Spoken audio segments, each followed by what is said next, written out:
What is up, everybody? Patty Shanae here again today, back at it again with another review. Today I'm going to be doing a review of Disciples' latest single, Panic Room. And to tell you the truth, words cannot describe how much I absolutely love this song. But in this review, I will do my best to try to articulate why this song is so good.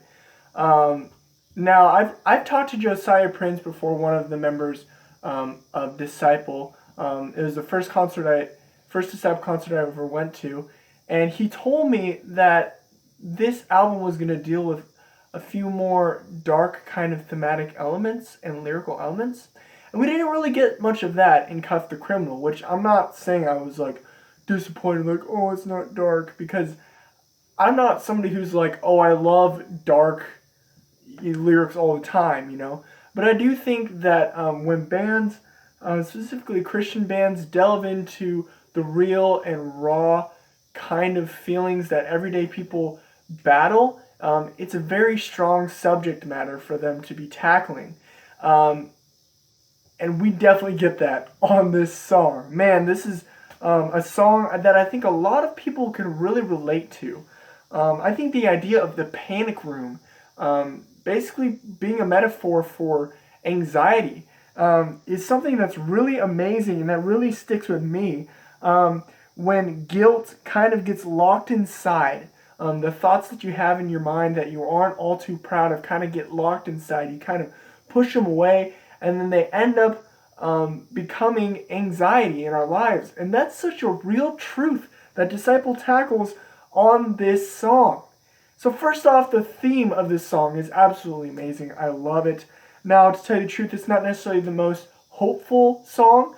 It's obviously not one of Disciples' songs where they're like, Jesus, come take away the pain and all that kind of stuff. But it is a very well done song thematically. And I love the theme. And obviously, we're going to get more songs on this album that are more specifically about Jesus and about Christianity. But this song just kind of paints a very real truth about anxiety and struggling with anxiety. Now, that's the first thing I love about this song. The theme as well as the lyrics are absolutely amazing. Let me just read you the lyrics to the chorus. I try to lock these thoughts inside a tomb, but it ends up in my panic room. When the demons start digging up skeletons, the ghosts leave me with nowhere to run. Hide me away, throw away the key. Just another day in the panic, just another day in the panic, just another day in the panic room. Dang. So lyrically, this song is super strong. Now let's talk about the instrumentals, which are probably my favorite part of this entire song. Now it starts off heavy. And you know your boy Patty Shanae loves the heavy side of Disciple. That's the sound that Disciple has held for all the time that they made music, and I love it when they get heavy. Now this song isn't a song that's heavy just to be heavy. There's a lot of melody in those riffs, and there's a lot of complicated riffs in this song. And there's something that we got in this song that we didn't necessarily get in Cuff the Criminal, and that is variety. The song has a lot of variety, as well as the combination between the tones in this song work very well. They use electronics on this song, and it just blends with the guitars so well. It's just so beautiful. I just can't even describe it. Okay. It works so well.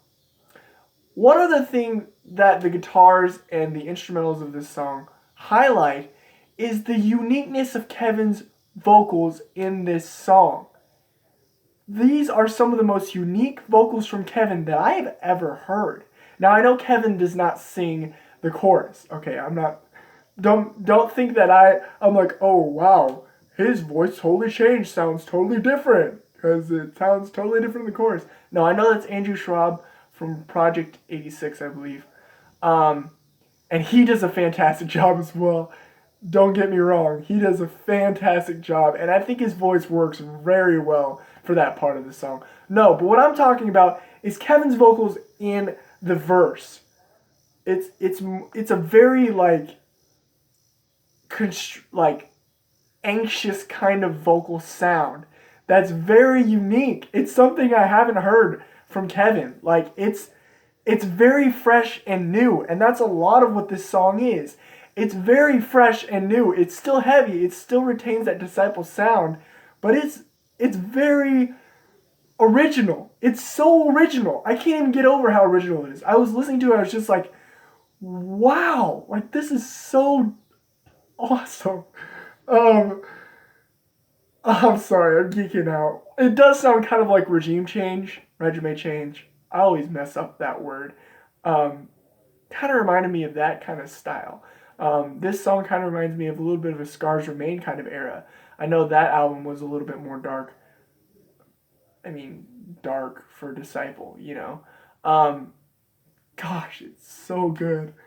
Last but certainly not least, we cannot overlook the shredding guitar solo in this song. One thing that a lot of tracks have been doing lately that I'm not a big fan of is just general tracks in general that I've been listening to lately. Not just specific people, but just songs in general. It gets to a guitar solo part, and it does nothing.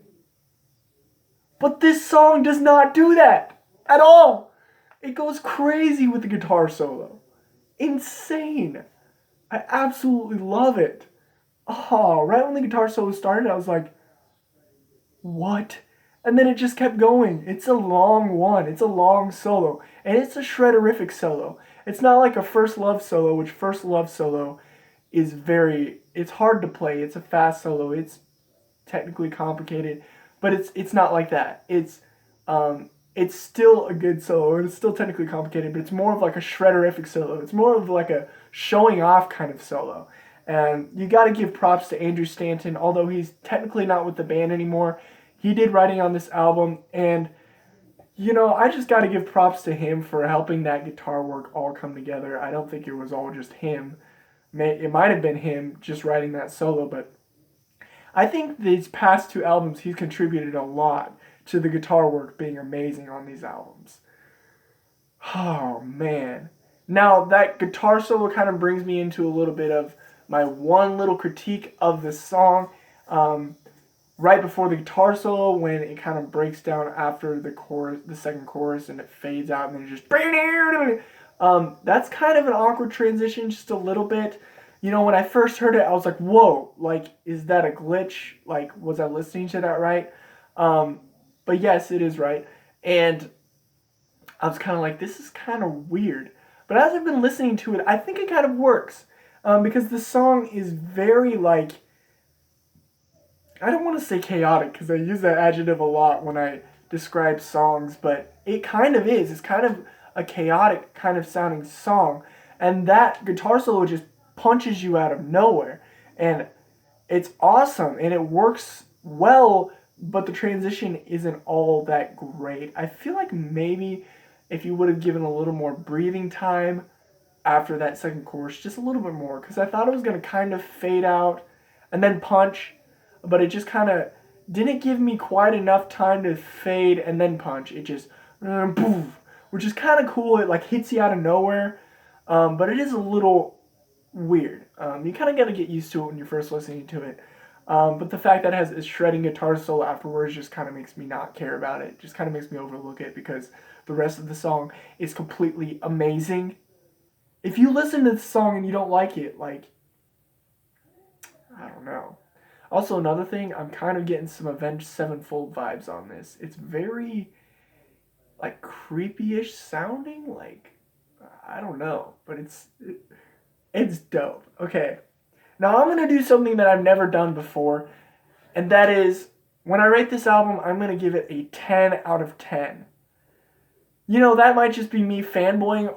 Oh, I just said album, didn't I? I meant single. That might just be me fanboying over this single. But honestly, I don't think so, because I've listened to this single like 6 times already. And I just can't get enough of it. Like, I say that a lot when I like a song. I can't get enough of it. But it's true about this song. Yeah, I'm giving this one a 10 out of 10 because it's fresh, it's new, it showcases a lot of uniqueness from the band, Kevin's unique vocals, They got unique vocals in the chorus with a, a feature of Andrew Schwab, and they got some shredding guitar work. They don't hold back in that department. So this song definitely deserves a perfect score, in my opinion. Tell me your opinion about this track down in the comments below. If you loved it, then just tell me about that. Please consider liking this video, as well as if you're new to this channel, hit subscribe for more content like this coming soon. I do a lot of different reviews. Mostly I do Christian rock reviews, but that doesn't keep me from reviewing just general rock music. Thank you so much for watching. I'll catch you later.